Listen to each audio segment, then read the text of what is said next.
Va-t'en. 2 syllabes, 3 lettres et une apostrophe. Un des plus petits mots que la langue française puisse produire.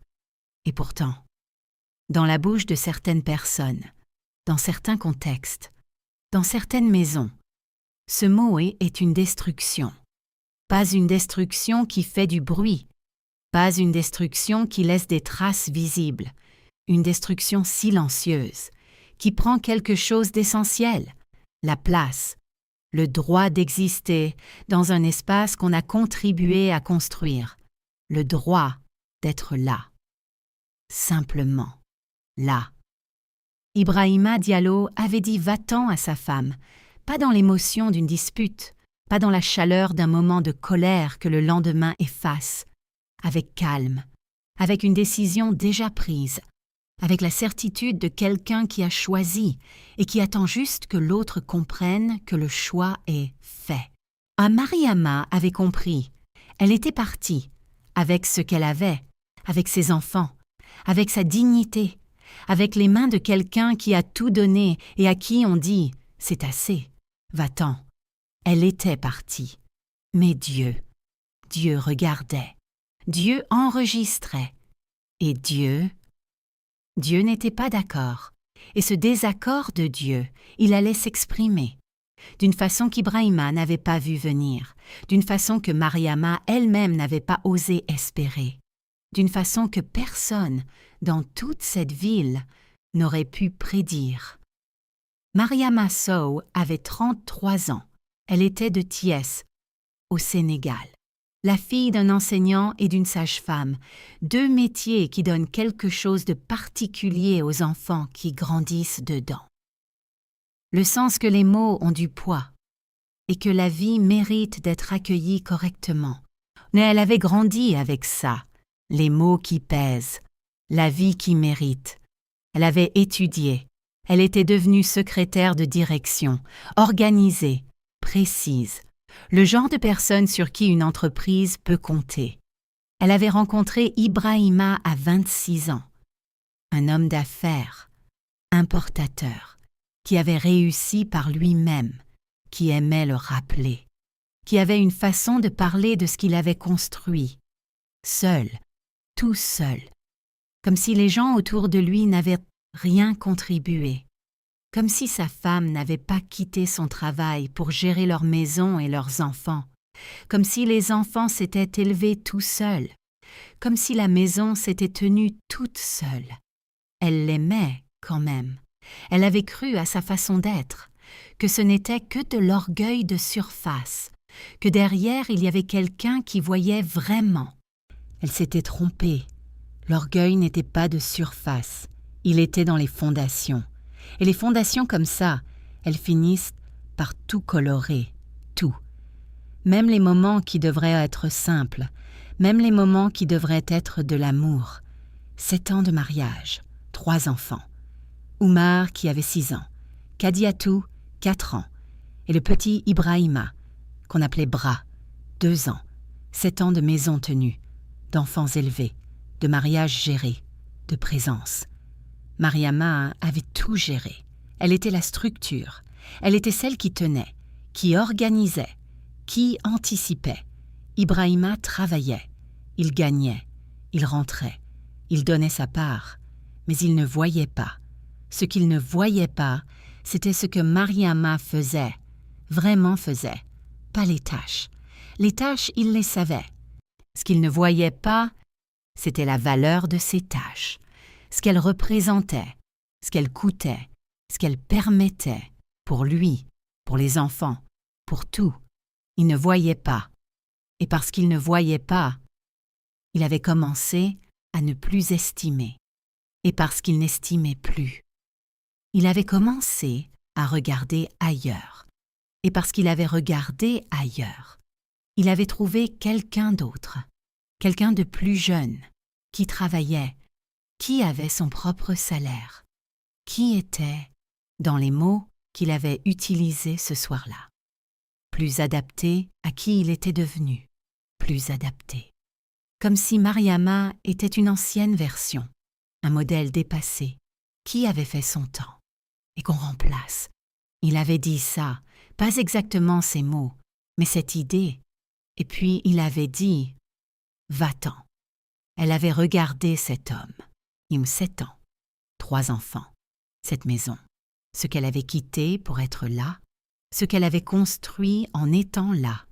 Elle avait regardé ses mains, les mains qui avaient fait, qui avait tenu. Elle avait dit « Mes enfants ». Il avait dit « Ils restent avec moi ». Elle avait dit « Tu ne peux pas ». Il avait dit « Je peux. Je les nourris. Je les loge. Tu n'as rien. Va-t'en et trouve-toi une vie.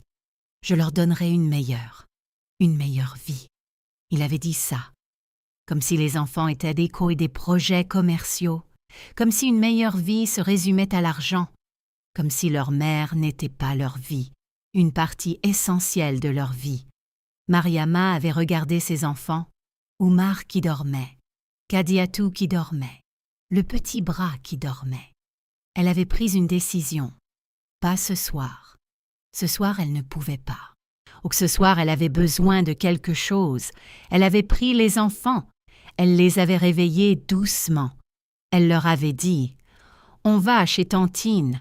Ils étaient mon âme partie. » Dans la nuit, vers la sœur de Mariama, qui vivait à 20 minutes et qui n'avait pas posé de questions quand elle avait ouvert la porte à minuit, qui avait juste ouvert plus grand. Les jours qui avaient ensuivi, Mariama ne les avait pas vécus, elle les avait traversés. Il y a une différence.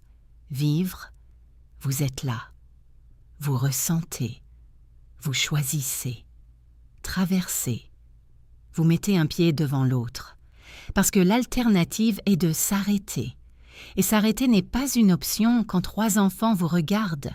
Elle avait traversé, elle avait appelé un avocat.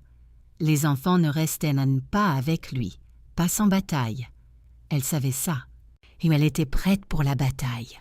Elle avait appelé sa mère Athiès, sa mère qui était arrivée en 2 jours, avec ses mains de sage-femme qui avaient auto-accueilli des milliers de vies, et qui allait maintenant tenir la vie de sa fille, le temps qu'il faut.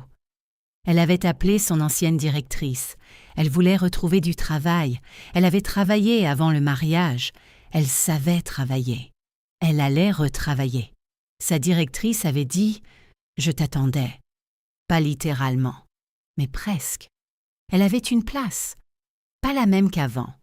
Mieux. Les années avaient-ils compté. Même à la maison. Même invisible.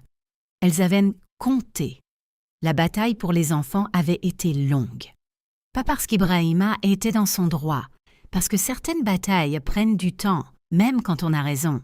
Et l'avocat de Mariama avait présenté les faits. 7 ans. Les enfants. La maison.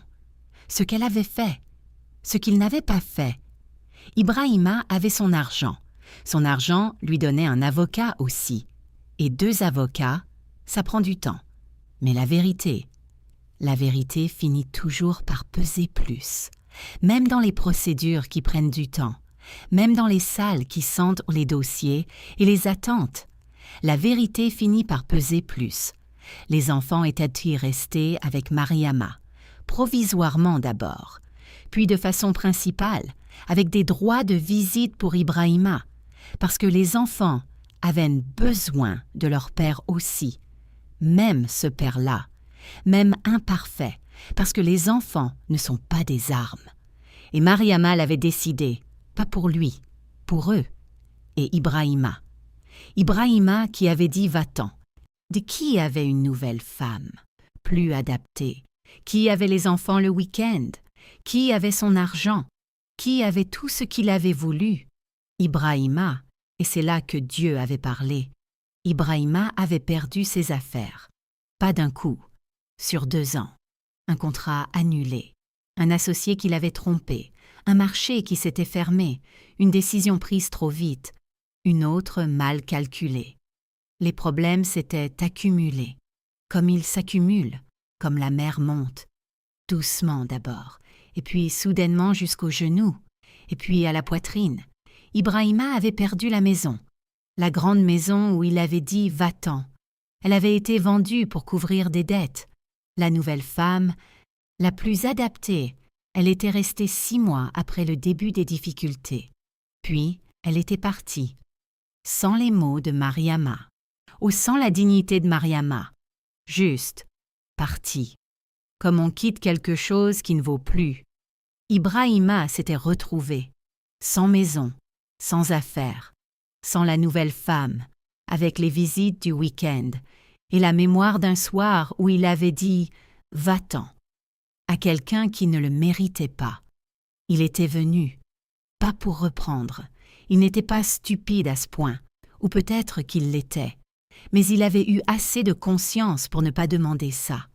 Il était venu pour voir les enfants, un samedi, comme d'habitude, et à la fin de la visite, quand Oumar et Kadiatou et le petit bras étaient nés rentrés avec leur mère, il était resté à la porte, et il avait regardé Mariama, et Mariama avait regardé cet homme. Qui avait perdu ce qu'il avait voulu garder en renvoyant ce qui comptait vraiment? Elle l'avait regardé. Elle n'avait pas dit « tu vois », elle n'avait pas dit « je t'avais prévenu », elle n'avait pas dit « c'est ce que tu méritais ». Elle n'avait dit aucune de ces choses, parce que ces choses, même si elles étaient vraies, ne servaient à rien. Elles ne rendaient pas les années. Elles ne réparaient pas les enfants. Elles ne construisaient rien. Elle avait dit « les enfants vont bien. Tu peux les voir chaque semaine comme on a convenu. » Il avait dit « Mariama ». Elle avait dit « oui ». Il avait dit « je voulais juste ». Elle avait attendu. Il avait dit « je voulais que tu saches que j'ai compris ». Elle avait dit « je sais que tu as compris ». Il avait dit « ce n'est pas suffisant ». Elle avait dit « non, ce n'est pas suffisant ». Elle avait fait une pause. Elle avait dit « mais c'est un début, pour toi, pas pour nous, pour toi ». Oteil avait hoché la tête. Il était parti. Elle avait fermé la porte. Elle s'était appuyée contre. Elle avait respiré. Et elle avait pensé à un soir, à ces 2 syllabes, à la nuit avec les enfants qui dormaient sur l'épaule, et à ce qui s'était passé après, le travail, l'avocat, sa mère avec ses mains de sage-femme, les enfants, ses enfants. Qui dormait dans cette maison? Qui était maintenant sa maison? Pas celle dans laquelle on lui avait dit « va-t'en », la sienne, qu'elle avait louée, avec son salaire, à elle. Elle s'était décollée de la porte. Elle était allée vérifier que les enfants dormaient. Ils dormaient. Elle était allée dans sa cuisine. Elle avait fait du thé. Elle avait bu, debout, dans sa cuisine, dans sa maison, dans sa vie, que personne ne lui avait donnée, qu'elle avait construite. Après le va-t'en, en partant, en construisant à partir de rien, une chose à la fois, avec l'aide de Dieu qui n'était pas d'accord, qui n'avait jamais été d'accord, et qui l'avait montré, à sa façon, à son heure, complètement. Cette histoire nous enseigne 5 choses. Premièrement, va-t'en n'est pas la fin, c'est parfois le commencement, pas du chemin qu'on voulait, du chemin qu'on doit prendre. Mariama ne voulait pas partir, elle est partie, et en partant, elle a trouvé, dans la douleur et la lutte et les mois difficiles, quelque chose qu'elle n'aurait peut-être jamais trouvé autrement, elle-même, ses propres mains, ses propres choix, sa propre maison, ce que va-t'en lui a pris. Il ne pouvait pas lui reprendre ça.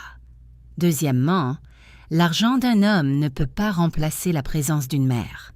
Ouin Ibrahima croyait que l'argent rendait les enfants disponibles, qu'il suffisait de les nourrir et de les loger pour leur donner une meilleure vie. Il avait tort. Les enfants ont besoin de leurs parents, de leur présence, de leur amour quotidien, de leur mère qui ouvre la porte à minuit pour aller chez la tante, de leur mère qui traverse les jours difficiles avec eux, pas d'une meilleure vie achetée, d'une vraie vie vécue ensemble. Troisièmement, Les femmes qui travaillent à la maison travaillent. Ce travail a une valeur, même quand personne ne la mesure, même quand personne ne la voit, même quand l'homme de la maison croit qu'il fait tout parce qu'il gagne l'argent. Les années de Mariama à la maison, elles comptaient dans la procédure, elles comptaient dans sa demande de pension, elles comptaient dans le jugement du tribunal. Parce que le droit les reconnaît même quand les maris ne les voient même pas au pas. Connaissez vos droits, documentez ce que vous faites. Votre contribution est réelle. Quatrièmement, les gens qui vous quittent dans les difficultés vous montrent ce qu'ils valuent vraiment. La nouvelle femme est partie 6 mois après le début des problèmes d'Ibrahima. Pas parce qu'elle était mauvaise, parce qu'elle n'était jamais là pour rester. Elle était là pour ce qu'il représentait, pas pour lui. La différence entre quelqu'un qui reste dans la difficulté et quelqu'un qui part, cette différence dit tout sur l'un, sur l'autre et sur la relation. Cinquièmement, et c'est le plus important, Dieu n'est pas d'accord avec l'injustice. Il ne la corrige pas toujours immédiatement. Il ne l'annonce pas toujours. Il ne la commente pas. Mais il n'est pas d'accord. Oh, et ce désaccord de Dieu, il l'exprime, à son heure, à sa façon. Pas nécessairement par la punition de l'autre, parfois par la construction de vous, par le travail retrouvé, par les enfants qui restent, par la maison qui devient la vôtre, par le thé bu debout dans votre propre cuisine. C'est ça aussi la réponse de Dieu. Pas seulement la chute de celui qui a fait du mal, aussi et surtout l'élévation de celle qui a été blessée. Ces deux réponses arrivent, pas toujours ensemble, pas toujours dans le même ordre, mais elles arrivent, parce que Dieu n'oublie pas, et Dieu n'est jamais d'accord avec l'injustice, jamais. Même quand il semble silencieux, il travaille, il tient les comptes, et à son heure, il répond « Va-t'en ». Elle est partie, et Dieu est allé avec elle. C'est tout ce qu'il faut savoir. Ah, si cette histoire vous a touché, partagez-la avec quelqu'un qui en a besoin aujourd'hui. Abonnez-vous à notre chaîne et activez la cloche pour ne jamais manquer une histoire. Que Dieu vous bénisse. À très bientôt pour la prochaine histoire.